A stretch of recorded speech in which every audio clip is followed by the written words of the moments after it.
અમારો ધ્યેય પહેલેથી છોટુભાઈ વસાવા સાહેબ જે લડતા હતા એ સંવિધાન પર લડતા હતા અને એના માટે અમે લડીશું. ઠીક છે, આંતરિક ઝઘડા અમારા થયા હતા એનો કઈ વાંધો એના માટે અમે લડીશું. ઠીક છે, આંતરિક ઝઘડા અમારા થયા હતા એનો કઈ વાંધો નથી, પણ આવનારા સમયની અંદર અમે કારણ તો એક જ હોય કે જયારે ઘરમાં હોય ને એમાં ખાવાનું કોઈ આપતા હોય ને પીરસતા નહીં હોય ને માણસને ભૂખે મારે, કોઈ વિચારધારાની જે ગરીબોને છોડીને વિચારધારા ચલાવતા હોય તો એવા લોકો સાથે મારે રહેવાનો કોઈ મતલબ નથી. થાય તો એને રોડ પર લાવતા લાવતા એને એક્સપાયર થઈ જાય પોતાના બચ્ચાને આપવા માટે.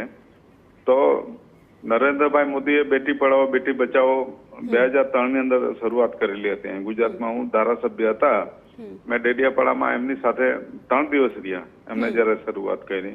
ને આજે એવા વિસ્તારો ઉમરગામથી અંબાજી સુધી આજે એની એ જ હાલત હોય.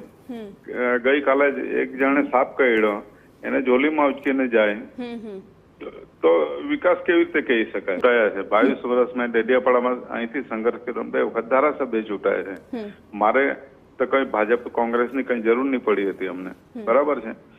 હા, ના અમે ચૂંટાયા હતા અને આજે બી અમે લડીશું તો ચૂંટાશું, એમાં ક્યાં વાંધો છે? જી